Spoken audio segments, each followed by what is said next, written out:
Good evening. My name is Larry Few. I'm the director of this Global Affairs Center, and it's my honor to introduce tonight's speaker, Ambassador John Hamilton. He's told me he doesn't like to be called ambassador, but I had to say it at least once. I'll say it more than once, actually. Tonight's topic is Guatemala, sometimes known as the land of the eternal spring. Guatemala has a complex national identity. About half the population, not quite half, is indigenous Mayan, most of whom live in poverty. The 20th century was not very kind to Guatemala. There was a series of military and civilian governments that went back and forth. There were problems of crime and corruption. There was a degree of concentration of the wealth that seemed to be off the charts, and I think it still is. There was a 36 guerrilla war that left some 2,000 people dead. In a country that today has 50 million people, but during the time of the conflict, it ended in 96, it had, during that 36-year span, between 10 and 12 million people, I think. So 200,000 people killed, mostly civilians, is a large number.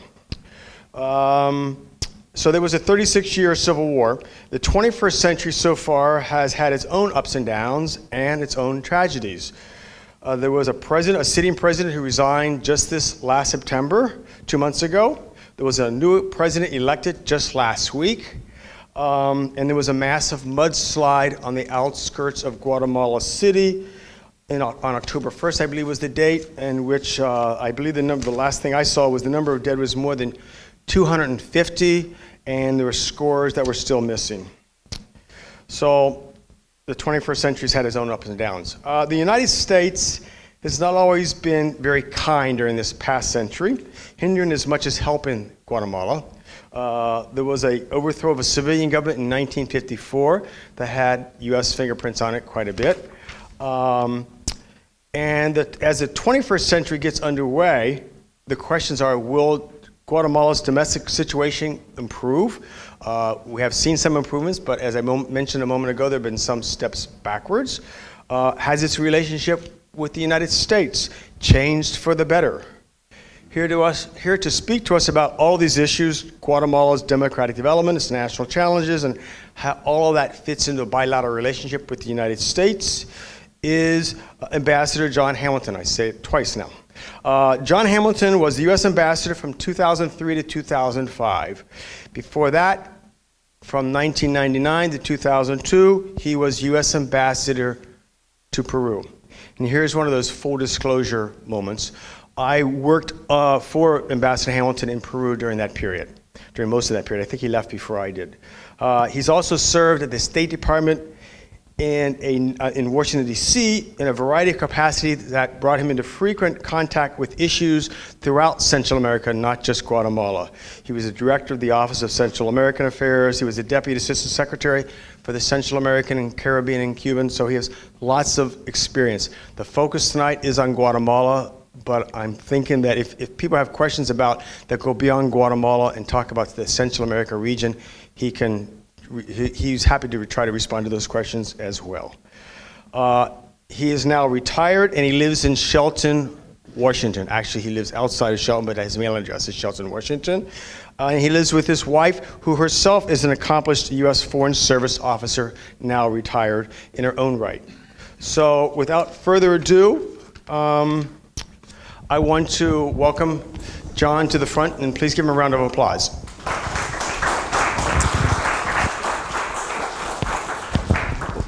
Let me just say a few words about format. I forgot this.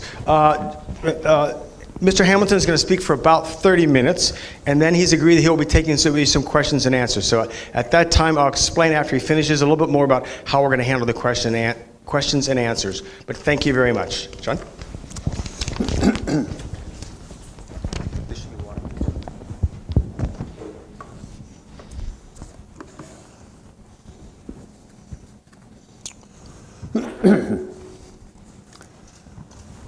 On May 10th, 2009, which was a Sunday morning, a wealthy Guatemalan attorney by the name of Rodrigo Rosenberg was assassinated in downtown Guatemala City. 3 shots to the head. He had been out riding his bicycle. At his funeral, 4 days later, his children distributed a video that he had made, as it turns out, just 4 days before he was killed. If you're viewing this video, he said, it's because I've been murdered. And then he went on to identify the person that he considered responsible for his murder. The president of Guatemala, Alvaro Colom, his wife, Sandra Torres, who just ran for president in these elections, and a presidential aide. Guatemalans, the time has come, he said in his conclusion. Please, it is time. Good afternoon. Well, this video was uploaded to YouTube and other online sites. It went viral, as the cliche has it, sparking national outrage and street protests of the kind that we've seen in Guatemala in the last few months. President Colom, for his part, categorically denied that he had had anything to do with the murder. But in the interview in which he made this denial, he struck people as being so nervous that he left everyone convinced that he was lying through his teeth. The protest continued. It looked like he was going to have to resign, maybe face arrest and, and stand trial. But Colom, actually at the suggestion of our ambassador, turned to a UN investigative commission that had been especially created for Guatemala several years before. And he asked it to conduct a complete investigation into the murder of Mr. Rosenberg. Our ambassador helped by getting the FBI to come down and join and work with the UN Investigative Commission. And so the protests died down while this investigation was being conducted. 4 months later, the commission had concluded its investigation, and its director, a Colombian, reported the stunning findings.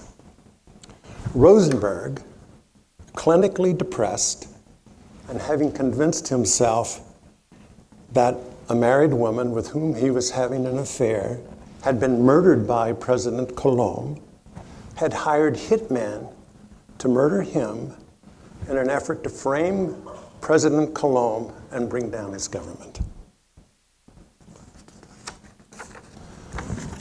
The evidence to back this, the conclusion of this investigation was, for most people, pretty conclusive. It included evidence that Rosenberg had been in touch by phone just days before his murder with his killers. It turns out they thought they were killing somebody else, a person that Rosenberg said was blackmailing him. That was the motive he gave them. This is why I want you to kill this guy. But it was him that he wanted them to kill, and they did, in the manner I've described. Well, there's a lot more to this utterly fascinating, almost unbelievable story. And it was really well told in an article that appeared in the New Yorker in April of 2011, written by David Grand. But I begin with it because, sort of in the way that a flash of lightning on a dark night reveals the lay of the land, I think this little anecdote illuminates something that is profoundly tragic and deeply problematic about Guatemala.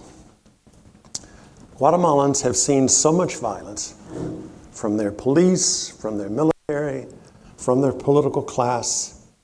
They've endured so many brutal, corrupt governments that they are prepared to believe almost any accusation against their political class of venality or violence, no matter how far-fetched or implausible. And I say far-fetched because I know Colom, a sort of a more mild-mannered, sweet, utterly incapable of violence individual I don't think I've ever met. But when it comes to their government, Guatemalans are profoundly cynical, distrustful, and prone to believe the very worst. And in my view, nothing creates a more difficult environment for democracy than pervasive cynicism. Let me tell you a second, shorter anecdote that reveals, to my mind, something else about Guatemalans. When I arrived as ambassador in 2002, I had instructions to speak very candidly to the president, Alfonso Portillo, about concerns in Washington that Guatemala was going off the rails of democratic development. The assessment I was given to convey was pretty harsh. It was very explicit and detailed. There were no diplomatic niceties in the presentation I was to make. This was my introductory meeting with the president. I did as I was told. I delivered this message in my first meeting with him. There were just the two of us there. He listened very attentively to what I had to say. It took a good 10 to 15 minutes. As I went on, his face darkened. He frowned. His brow furrowed. And when I finished, he just exploded. Señor embajador, lo que usted dice no es cierto. What you say, Mr. Ambassador, is not true. And then he breaks into English. Actually, the situation is much, much worse. So Guatemalan politicians may be corrupt and even violent. During his presidential campaign, this president had actually bragged of having killed 2 Mexican students in his youth. In self-defense, he said, but it demonstrated that he would be capable of being tough on crime. But this story also illustrated for me how charming, funny, and disarming they could be. I always enjoyed dealing with them. I also found Guatemalans to be enormously talented. Of course, you know, Guatemala's pre-Columbian Mayan cultures were phenomenally advanced. And all that DNA that gave rise to those civilizations is still there. In modern times, Guatemalans have won a Nobel Prize for Literature. They won a Nobel Peace Prize, which isn't bad for a country that at the time was fewer than 10 million people. But lest you think, well, they do okay, say in politics or in literature, but how are they in science or technology? Let me just cite the case of Luis von Ahn. He is a 37-year-old Guatemalan who is a professor of computer sciences at Carnegie Mellon in Pennsylvania. And he was a pioneer, early pioneer in crowdsourcing. And he invented the security feature that we've all come across on the internet called CAPTCHA. CAPTCHA is where you log onto a website and you have to type in squiggly, fuzzy letters. And this filters out the automatically robotic hacking scams, because only a human being is able to recognize these letters and type them in. It was a young Guatemalan that came up with that feature. But and he was educated. His college education was in the U.S., but he was a product of Guatemala's K through 12 education system. But for all this talent, Guatemala has in recent years hovered on the brink of being a quote-unquote failed state. As Larry was saying, it's got one of the highest rates of criminal violence in the world. Gangs that originated in immigrant communities in Los Angeles were deported back to Guatemala, and gangs now plague all of the major cities and even a number of the smaller towns all over Guatemala. They account for much of this violence. It's violence against each other, but it's not solely against each other. Every sector of Guatemalan society feels victimized by the amount of criminal violence there. By the time I left Guatemala, I had come to the view that the greatest threat to democracy was public attitudes that so much wanted security, they would put up with any level of state repression in order to just put an end to the criminal violence that they felt that they were subject to in their daily lives. Drug cartels, another source of violence. Organized crime. At first they were Colombian, and then the Mexicans came in. Now the drug cartels operating in Guatemala are largely Guatemalan. They operate with virtual impunity. As long ago as 2002, when I arrived there, this vast Petén region that extends on up with Belize on the east and Mexico on the west, where most of the pre-Columbian ruins are located, was largely under de facto control of the drug cartels. Guatemala's economy does relatively well. It's reasonably well diversified, especially taking into consideration that we're talking about a developing country economy. But investment, both domestic and foreign, is held back by three things: the security concerns that I've been discussing, a lack of skilled workers, and a very poorly developed infrastructure in Guatemala.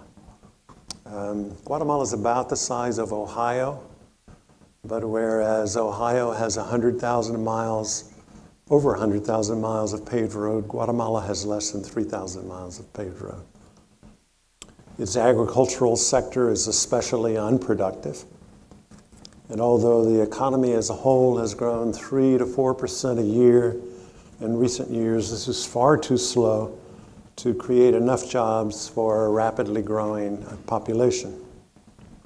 As a result, Guatemala's largest export is labor.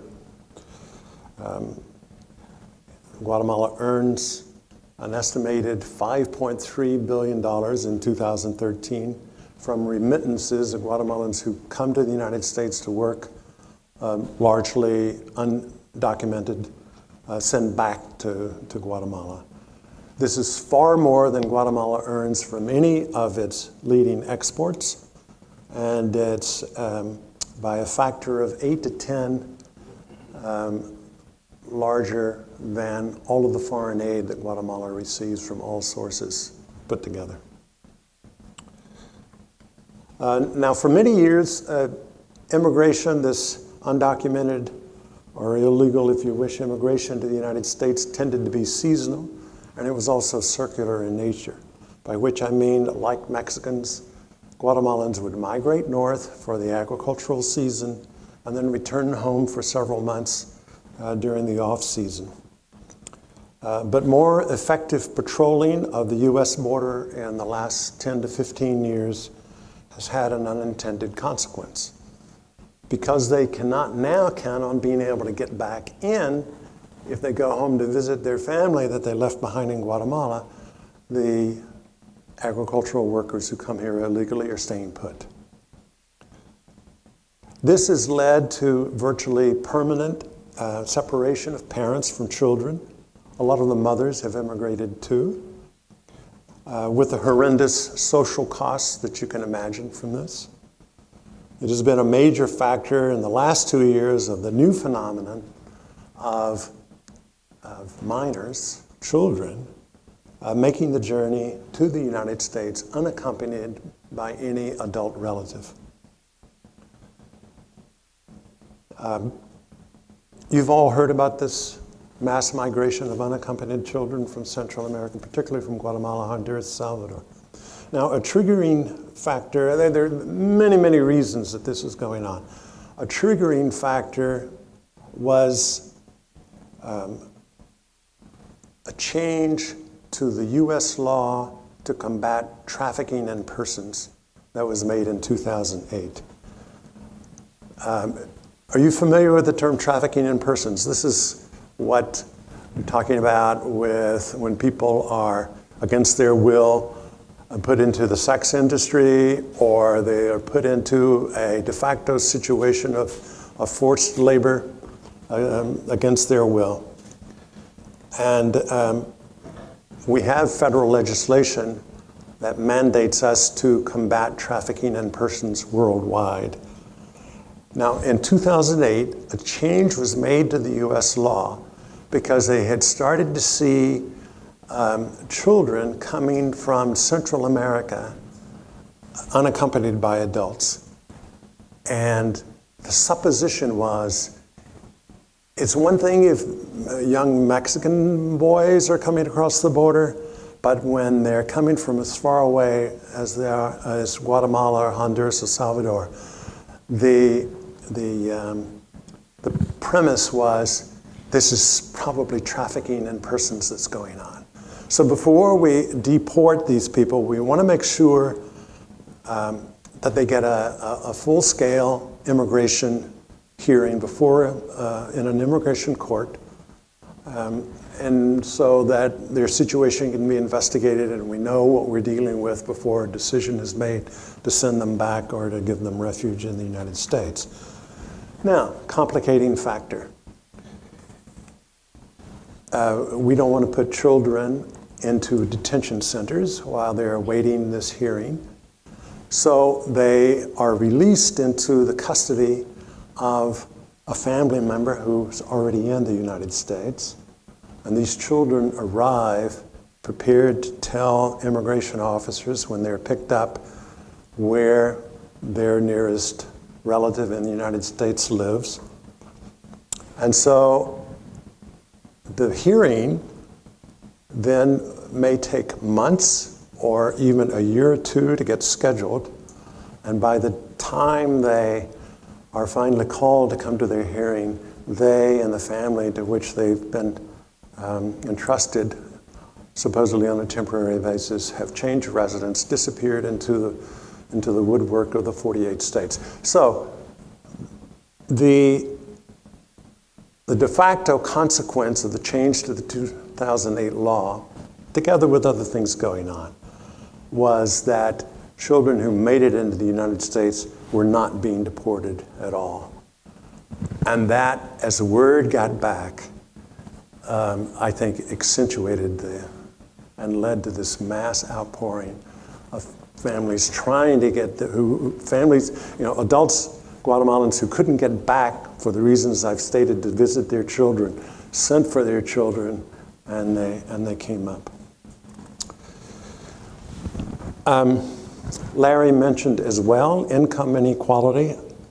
We all know it's been so much in our own public discourse how destructive of social cohesion income inequality is. It's quite extreme in Guatemala. Economists have come up with a single number measure of income inequality called the Gini coefficient. This is a number on a scale of 1 to 100. If everybody in the country has the same income, the country has a Gini coefficient of 1.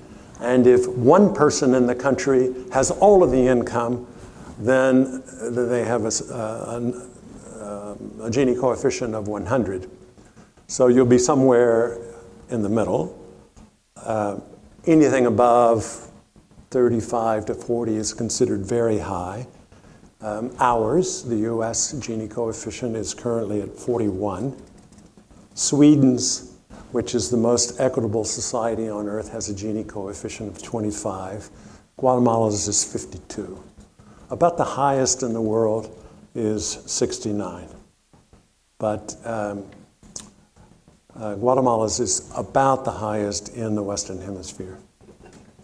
To illustrate their income inequality another way, The richest 10% of Guatemalans earns 34 times as much as the poorest 10%. The richest 20% earns 20 times as much as the poorest 20%. Now this compares to, with the US, 16 and 8. That is, whereas their richest 10% earn 34 times as much as the poorest 10%, our richest 10% earn 16 times as much. So even understanding all that you've heard about our own income inequality, theirs is significantly worse. I mentioned a rapidly growing population. I want to give you some specifics on that. Their population growth rate is 1.82%. This is the highest in Latin America. There are nearly 25 births per 1,000 people. That works out to about 3 children per woman. This has declined significantly from several decades ago, but it's still the highest in the hemisphere. Guatemala has the youngest population in the hemisphere. Almost half the population is under the age of 19. Other aspects of their demographics, I think, adds to this picture I'm trying to paint of social complexity. While 60% of Guatemalans have Spanish as their first language, the other 40% speak one of 21 different Mayan languages or 2 other non-Mayan indigenous languages. Now, I'm not talking about variations of the same basic language. If you speak Quiche, or just Quiche, for example, you cannot communicate with another indigenous person whose first language is Cachiquel. So the indigenous community is linguistically fragmented. They find unity really only in their shared historical grievances, and they're typically able to communicate with each other only in Spanish, the language, of course, of their conquerors. To introduce politics, Guatemala's politics reflects this social fragmentation I've been talking about. 18 political parties in a country of just 15 million people. 11 of those are new since I finished my own service in Guatemala 10 years ago. Political parties are typically little more than a vehicle for the latest person to have gotten bitten by the urge to be president. They develop little infrastructure, a grassroots organization. They tend to disappear when the campaign for which they were created is over, particularly if it's unsuccessful. But even if the campaign was successful and they got elected, certainly by the time that person leaves office, it's an open question as to whether the party that got them there or whose platform they ran on is going to survive. Elections thus tend to be waged, since there's no get out the vote grassroots organization to do this, they tend to be waged exclusively through the media. And so the campaigns are expensive. The business sector can and does finance political activity. They contribute to campaigns, typically supporting parties on the center right. Other parties don't have wealthy donors to turn to. And in recent years, they've accepted funding from dubious sources, from organized crime, from the drug traffickers in particular. So as drug cartels have pumped money into political campaigns, that's had the kind of corruption of public policy that you would anticipate. Guatemala's political life is complicated in numerous ways by the legacy of the 36 years of internal armed conflict that, as Larry mentioned, ended only 19 years ago in 1996. That conflict left 200,000 dead. That's a staggering number, considering that when we had a population of 35 or 40 million in our own civil war, we had only 3 times that number of dead. in our very bloody civil war. But they also had a million refugees, plus several 100,000 internally displaced people. It was the indigenous people of Guatemala that suffered the great brunt of this violence and dislocation. But everyone was affected, and each group has its own narrative of cause, consequence, and blame that interferes with any effort to promote national unity. Now, I've been talking about Guatemala's demographics, a little bit about its economy and its politics, but you've already heard me mention the United States a couple of times and alluded to it as I spoke about immigration and the drug trade. And I dare say that while most Americans don't think about Guatemala very often, the converse is not true. We loom very large for Guatemalans, and we have done so for the last 75 years in particular. So I want to spend a few minutes talking about this history. And again, Larry didn't know what I was going to talk about, but he hit on all of the high points. In 1954, during the Eisenhower administration, the United States was responsible for the overthrow of a socially progressive, leftist, but democratically elected government, the administration of President Jacobo Arbenz. This was a duly authorized by Eisenhower and John Foster Dulles themselves, a CIA operation, codenamed PB Success, and it succeeded on its own terms. It had consequences that were enduring and pernicious for both Guatemala and for the United States.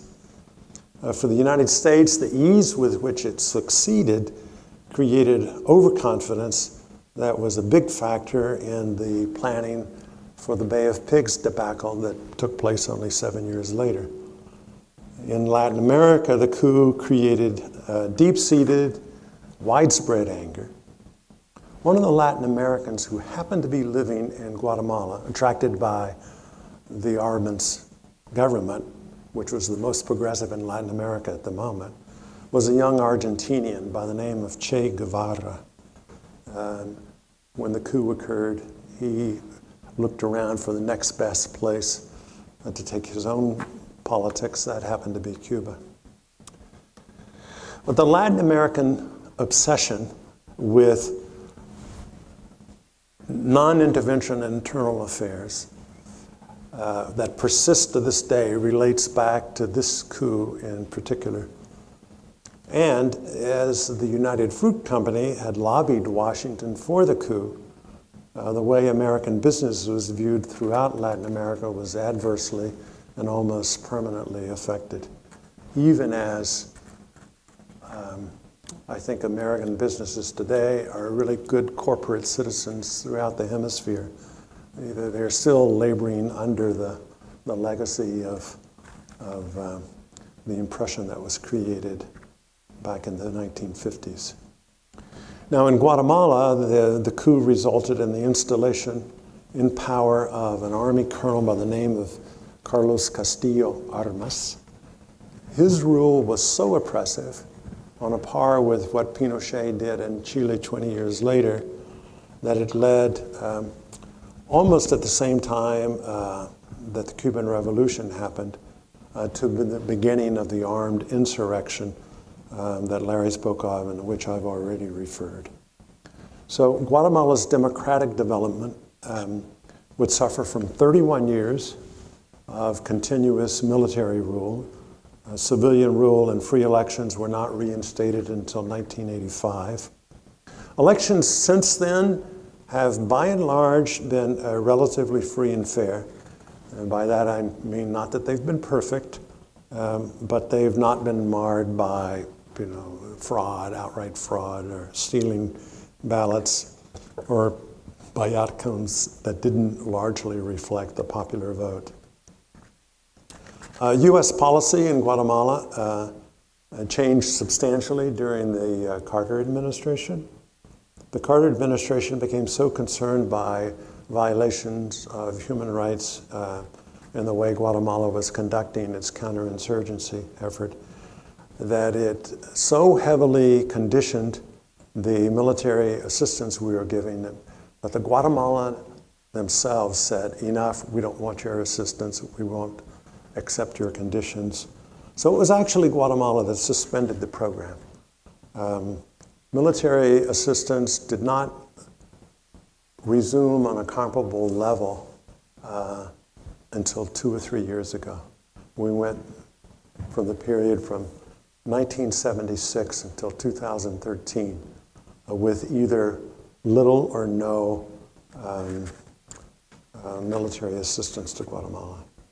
This was the case even during the Reagan administration, by and large, which had, of course, its own obsession with events in Central America. At a time when we were putting massive amounts of assistance into El Salvador, Guatemala was largely on its own in fighting its guerrilla insurgency. Now, when the Guatemalan military withdrew from the direct exercise of power in 1985, a succession of Guatemalan civilian governments began to explore the possibilities of a negotiated peace with the 4 guerrilla groups. These 4 groups had united into one, known by its acronym in Spanish of the URNG. They'd done this under pressure from the Castro regime in Cuba. But progress on getting negotiations with the URNG going was fitful until basically 3 things came about. One is the Cubans had ended their support for the URNG, or they did end it in the early 1990s after the Soviet Union dissolved. Soviet subsidies of the Cubans stopped, and Cuba's ability to support the URNG and anybody else abroad was severely diminished. The second development was, by this time, although the Guatemalan military had essentially defeated the URNG on the battlefield, the URNG was cleaning their clocks in the battle for sort of hearts and minds abroad.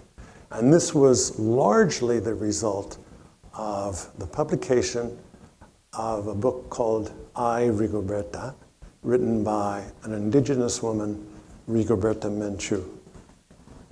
This is an extraordinary book written in cooperation with a French anthropologist. And for several years, it was banned in Guatemala itself, but it was a huge international sensation in Europe and in the United States and Canada and Japan. It was translated into dozens of languages, and it basically told the story from the indigenous perspective of what had happened during the internal armed conflict. And so the URNG may have lost the military battle, but they really won the public relations and political battle. And this worked to bring about international pressure on the Guatemalan government and on the Guatemalan military to negotiate a final settlement to the still ongoing conflict. The final development was that after several years of unsatisfactory or little or no progress in negotiations that were being mediated by the Guatemalan Catholic Church, the Guatemalans turned to the United Nations. This didn't work out very well at first. And the Guatemalans had turned to the UN because both the military and the civilian government felt that the church was too sympathetic to the guerrillas and they weren't being neutral in their conduct of the negotiations. So they turned to the UN, but developed the same complaint with the German diplomat that the UN appointed to mediate the talks. And so they insisted to the Latin American Secretary General of the United Nations Javier Perez de Cuellar, a Peruvian, that the UN appoint somebody else. But this so irritated Perez de Cuellar that he said, I'm just going to diss them. I mean, I'm thinking that's what he thought. Because he appointed a very junior interpreter at the UN to conduct the talks, a Frenchman by the name of Jean Arnaud.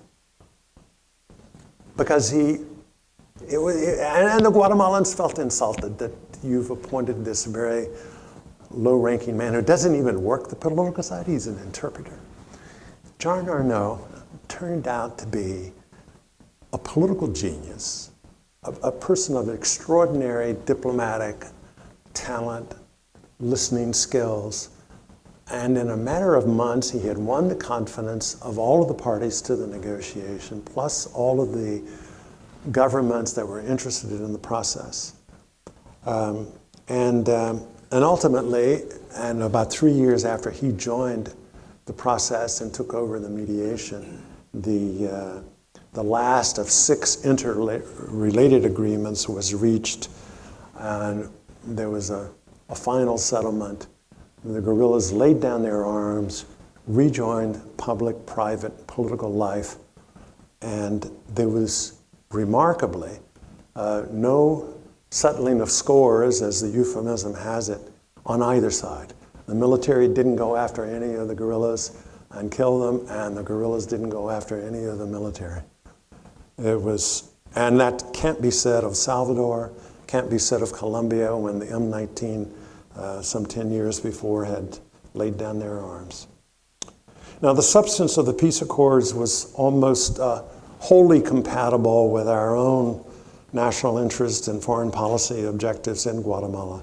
Our agenda focused, and still does, on strengthening democratic governance, promoting economic growth, reducing poverty, improving respect for human rights, and strengthening Guatemala's capacity for professional human rights respecting law enforcement, with a particular focus on the drug trade and combating gang violence.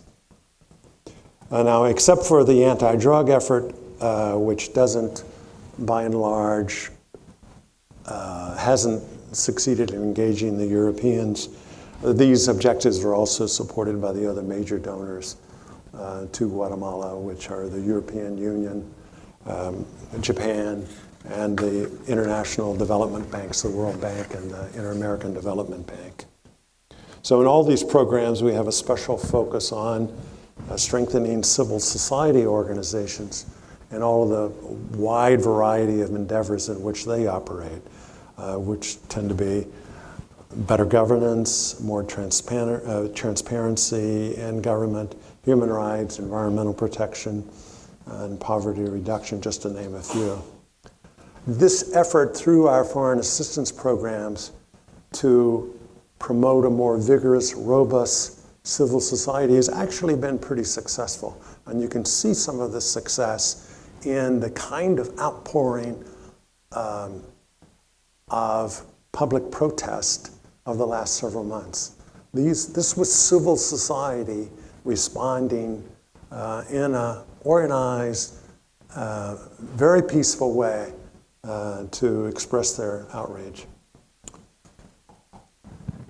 Now, as Larry said, and you're probably aware, these protests came about because last spring, the special UN International Commission Against Impunity in Guatemala, known by its acronym in Spanish, CICIG, announced the findings of its investigation into a contraband organization that had been countenanced through bribery at the highest levels of government. CICIG first identified the sitting vice president, Guatemala's first ever woman vice president, as being involved in this. She resigned, was arrested, is in prison waiting jail. But then, 3 months later, they found pretty conclusive evidence to their mind that the president himself was probably actually running this contraband operation. And the same public outrage then focused on him. He resigned, was arrested, is in jail, awaiting trial. As Larry also indicated, elections were already about to be held. They were held, and 2 rounds of voting eliminated the candidate who just 3 or 4 months before had been everybody's bet to be the next president, because the feeling was he's in the hand of, or in the control of the pocket of the drug cartels. And the Guatemalans elected a professional comedian who had never before held elective office, never before served in government, appointed or even as an employee anywhere. And they clearly felt that the lack of experience notwithstanding, he was still the best bet of the people who were running to act on a reform agenda. On the positive side, this man, by the name of Jaime Morales, is asking the UN to extend its presence in the form of this investigative commission through the year 2021. And he's also asking them to vet the people that he is contemplating appointing to his cabinet and other high office. Whether CICIG will take on that responsibility is another question. 10 years ago, one of the incoming governments asked us, will you conduct a background check on all of the people that I'm thinking of naming to office? We said we had to pass on that. We just couldn't take on that kind of moral responsibility for the people. Now, Morales' party, the National Convergence Front, on the negative side is largely the creation of former military officers, some of whom have these same problematic histories during the internal armed conflict of human rights violations. So I think the sort of the sense of achievement that they managed to throw the bombs out and their hope that this represents a turning point for the better are tempered by an awareness of the failure of similar moments in the past to produce a genuinely democratic Guatemala, and it's tempered as well by an awareness of the problematic nature of Morales' party. So I think I'm going to pause there. I took about 40. Oh, okay. Go ahead, applaud. Thank you. I can just recognize people if you like, Larry. So we're ready. Does anyone have any questions they want to start with? Would you mind walking back there?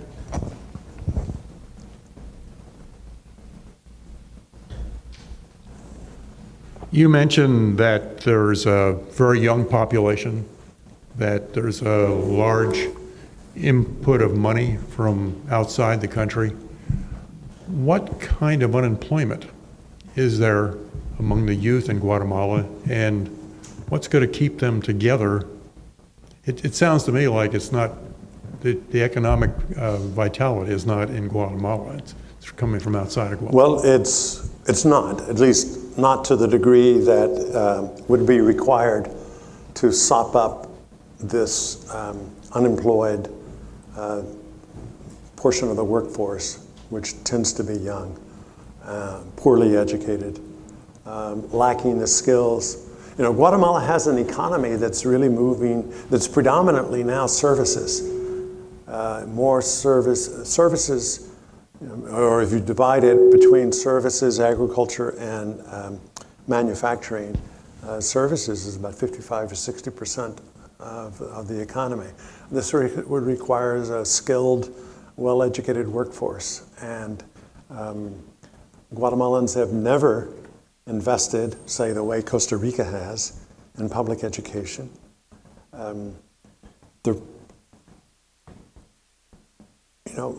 a time in Latin America when most economies got in trouble by taxing too much and borrowing too much.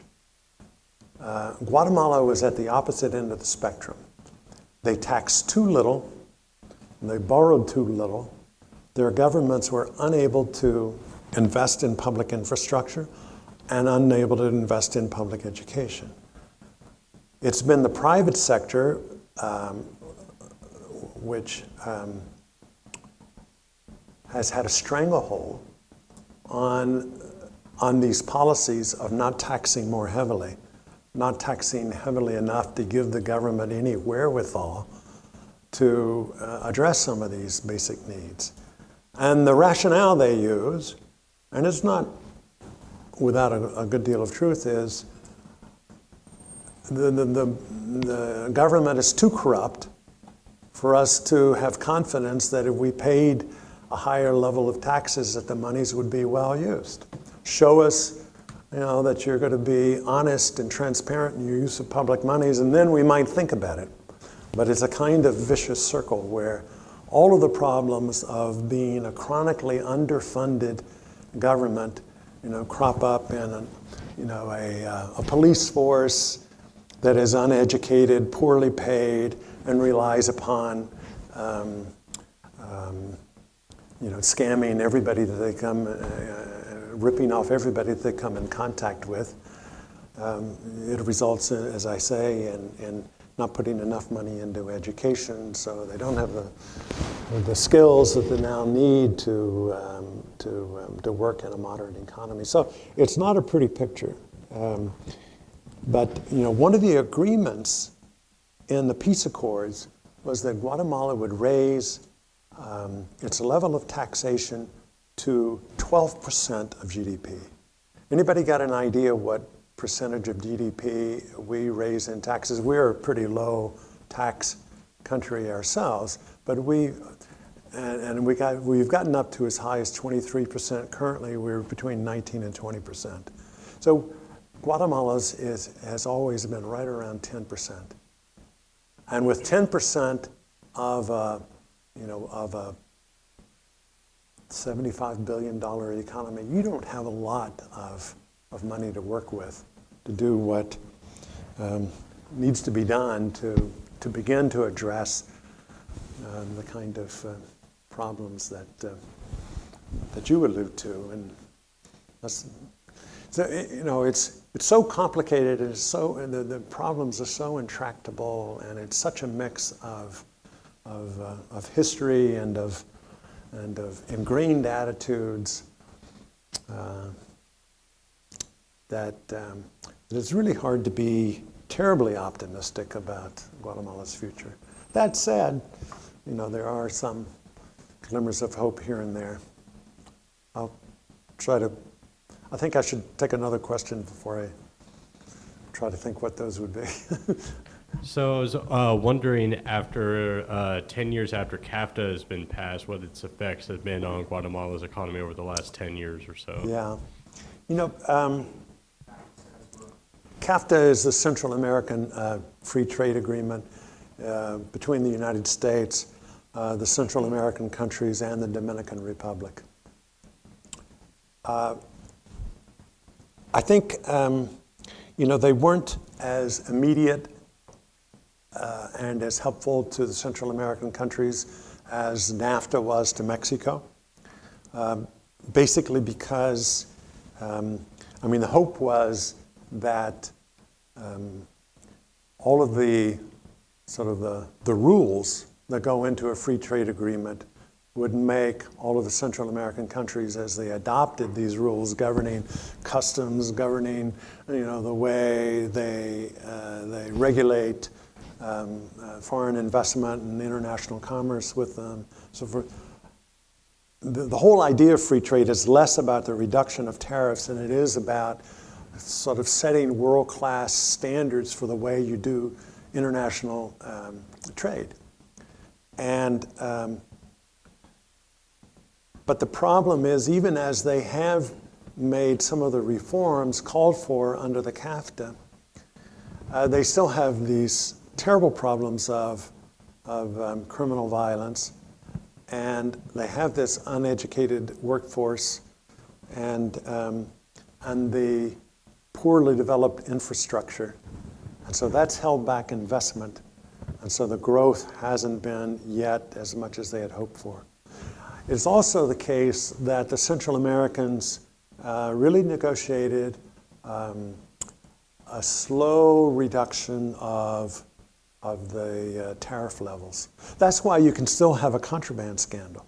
Contraband only works where you've got a differential between prices between countries, and you go buy stuff where it's cheaper and you bring it back in, and then the scandal results when you're buying off the customs officials and not paying the tariffs.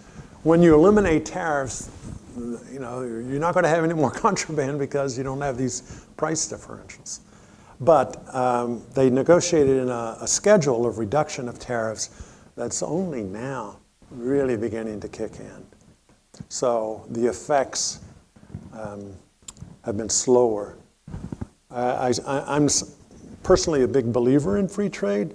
I think the kinds of things that free trade does will be destructive of the sort of the stranglehold that the Guatemalan business class has had on politics and public affairs.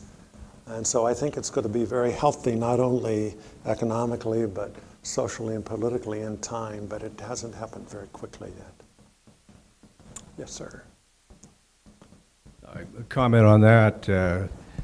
Some of our companies in the U.S.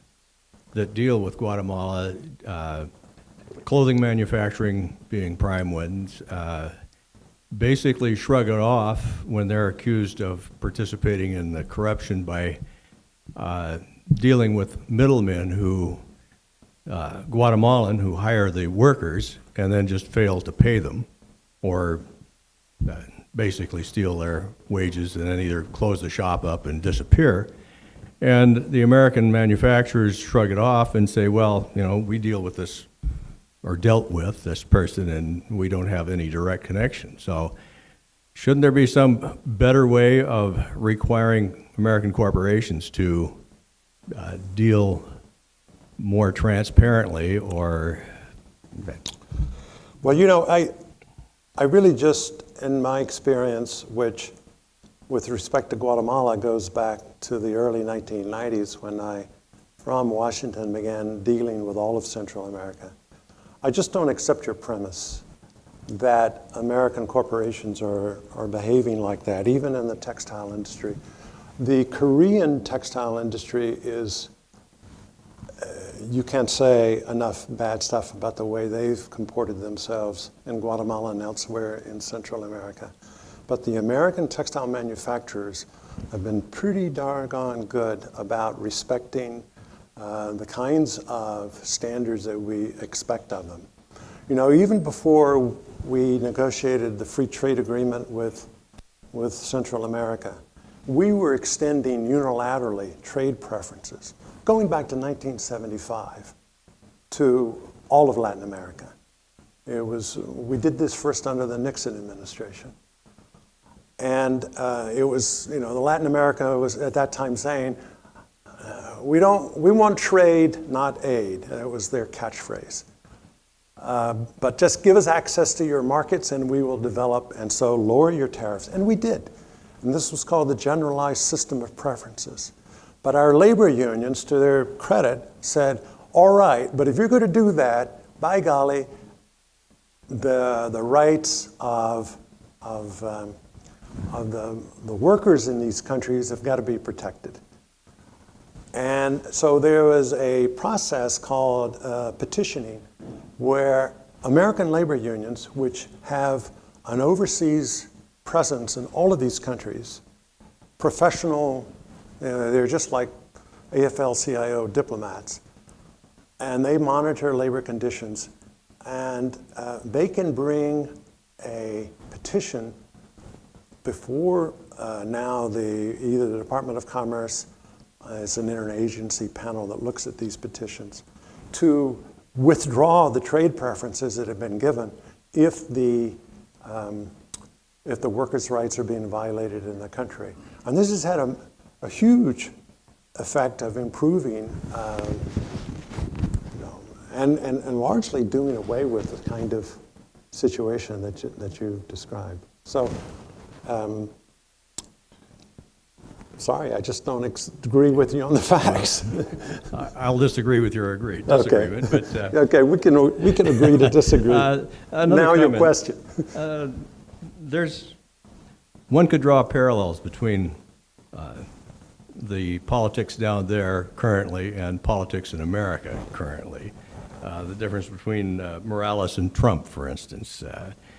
As the publics in both nations get more and more fed up with the way politics has been carried out, we can end up with outsiders getting an inside track that may not be warranted, but that's what you get when the public feels that they aren't being served by the politicians that are there. You see those parallels yourself? Yep. Okay. Thank you. But I can't come up with his name. Who's the comedian? Franken?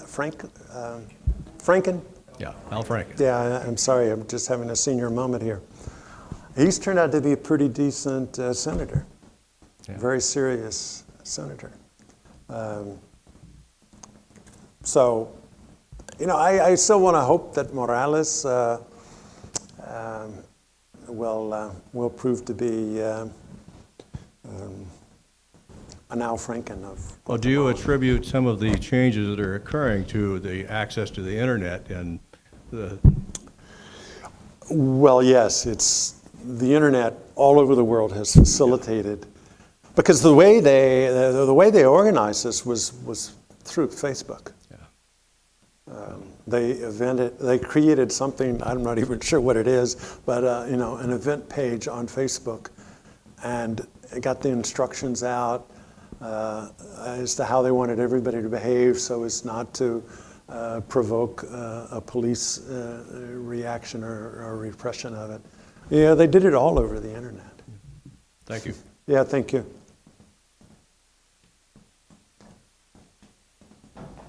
You mentioned the United Fruit Company earlier.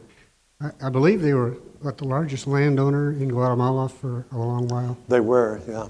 What's the situation with that now? And I'm kind of curious how the legacy of that affects your work at the ambassador's level. Well, I think, as I indicated, the impressions created sort of when the behavior of American businesses in Latin America was the worst are really slow to change. And it takes an awful lot of consistent good behavior to even begin to have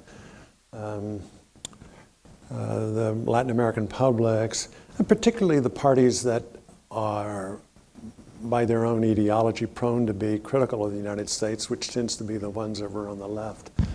So it's really hard to build bridges to that part of the political spectrum when you're dealing with some of this history, and the history doesn't really go away. It generally fades on into the past, but it's still there, by golly. Memories are long. But American ambassadors support American interests across the board, and that includes American business. But I think we've done a good job, both through our legislation, federal legislation passed by the Congress that sets standards for the way American business conducts itself. American businesses are subject to federal prosecution if they engaged in bribery. I'm going to have my Jeb Bush moment here and bash the French. But the French can deduct on their taxes the cost of doing business, which is a euphemism for paying bribes to foreign officials to get contracts and this sort of thing, when they're operating in cultures where that's the expectation. American businesses do that, and they can find themselves being prosecuted by the Justice Department. I don't know whether I'm really answering your question or not, but... I was just curious, how difficult it makes your job to have that history and influence on... Yeah, it makes it, it makes it more complicated.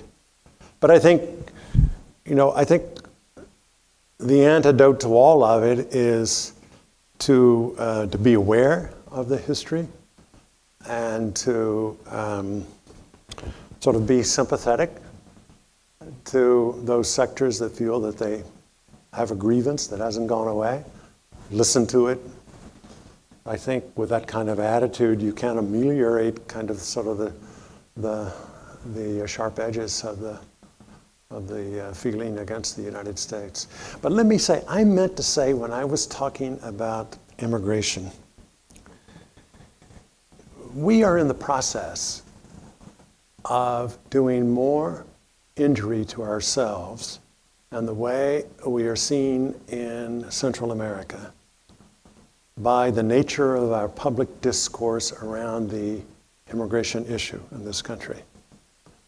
Guatemalans, Salvadorans, Hondurans, Mexicans follow our public discussion of the immigration issue very closely.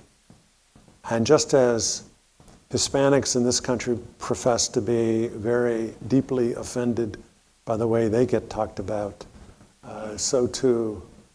And this was true when I was ambassador, and my goodness, that was 10 years ago. And it's only gotten worse since then. And we are just doing ourselves, because we are sending a message of the way at least part of the American public views people from that part of the world. And it's not pretty, it's very insulting, it's deeply offensive, and it just makes me cringe every time. I'm glad that I'm no longer the ambassador there and having to try to explain that kind of language. Thank you. Thank you. Yes, ma'am.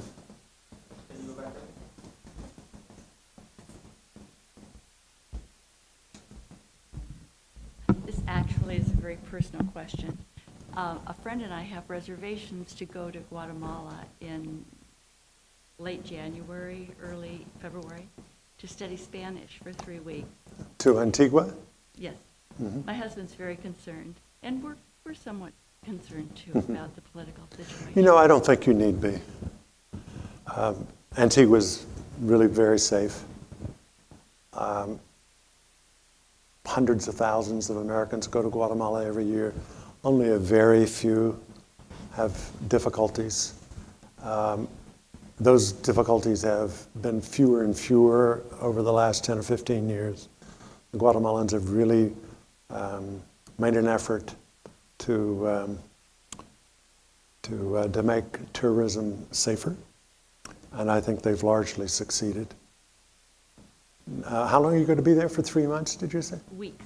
3 weeks. 3 weeks, yeah. You're going to have a marvelous time. Yeah. The schools there there are about 70 different language schools there. Yes, there are a lot. Antigua itself is a World Heritage Site built where the original capital of Guatemala, when it was still a Spanish colony, was until a series of earthquakes culminating in a 1773 earthquake that was just catastrophic, had them move the capital to its present location in Guatemala City. But it's right between 3 volcanoes, and these volcanoes look like the way grade school children draw volcanoes, going up like that. One of them is still very active. You could very well, be seeing flames like the flaring of a gas refinery coming up out of them at night. Don't scare him. Don't scare him. Oh, no, I don't. They have had to occasionally shut down the airport if there's a lot of ash coming out and the wind is blowing toward the airport. But I don't think there's any danger to people in Antigua from it. We had also thought about going to a different school in a different location, but we've sort of decided maybe we should just stay in Antigua. Yeah. I would say too, if you go to a restaurant sort of at night for dinner, get back reasonably early. Yeah. Choose a place where you know the streets are well lighted. But Antigua, even long past the hour at which I would predict you and I, would want to be in bed, the streets of Antigua are teeming with young people, and you're going to feel pretty safe there, I think. Thank you.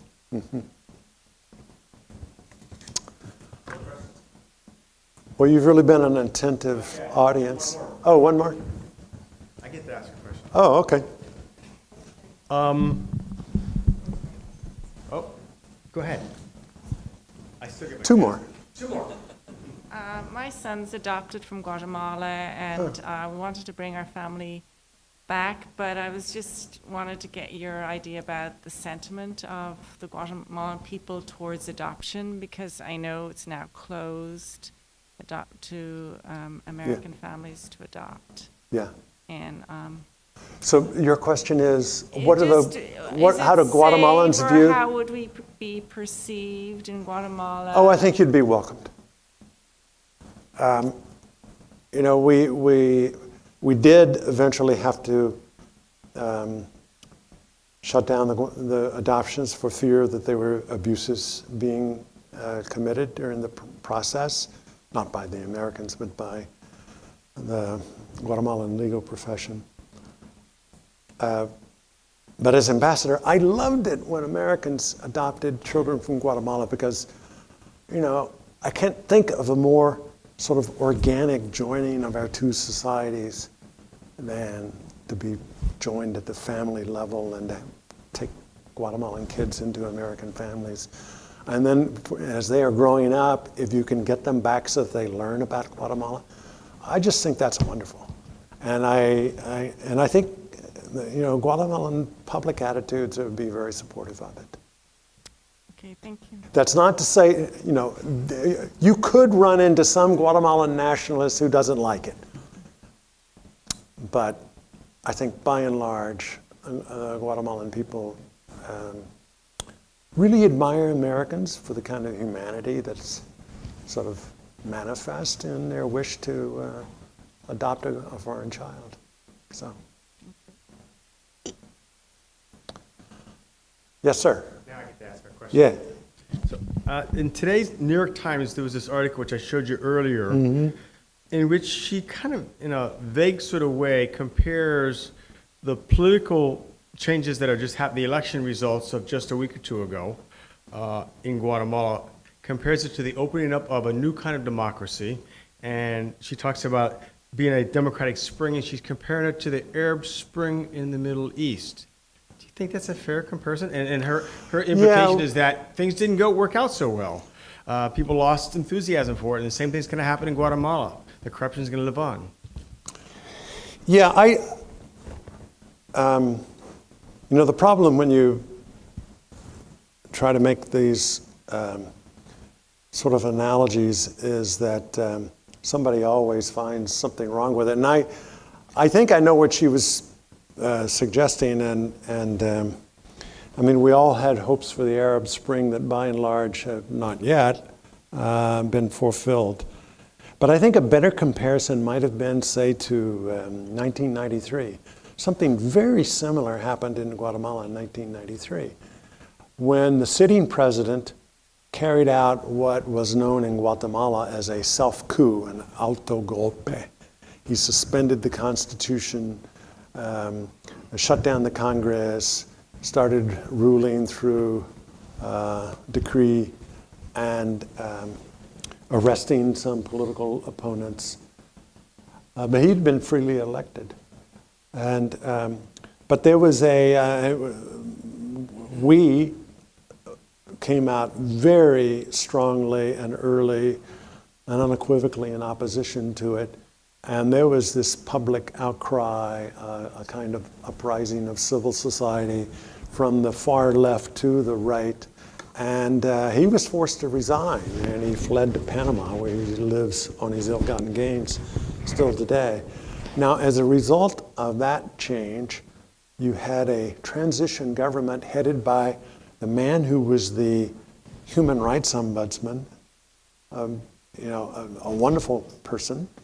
And then you had arguably the best government that Guatemala ever had, which was the government that negotiated the final peace agreement with the guerrillas. But then slowly things slipped back. The government that followed that one was the one that was in office when I got there.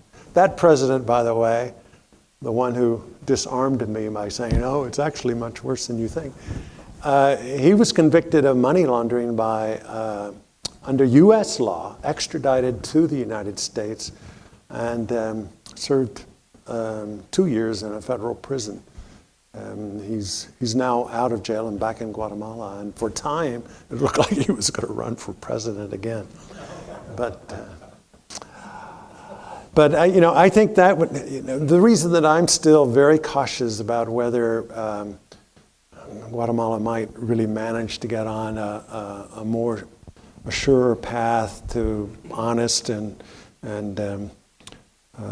accountable government on this occasion is because I've seen these moments before and it just didn't work out. And I think maybe in some ways we've talked about, the present moment is less auspicious than even the earlier one was. So, but I don't give up on Guatemalans. There's just, as I say, there's just all of that natural ability and talent down there. So, Dave, Dave gets the last word. okay. I can't help but make the comparison between what we in the West laughingly considered the banana republics of the world and the fact that their candidates for leaders were usually family members or close business associates. Is there any comments made in those countries now about America when we have brothers and the Clintons and the sons Bushes? and- yeah. Yeah, and the Kennedys before that, and yes, there are.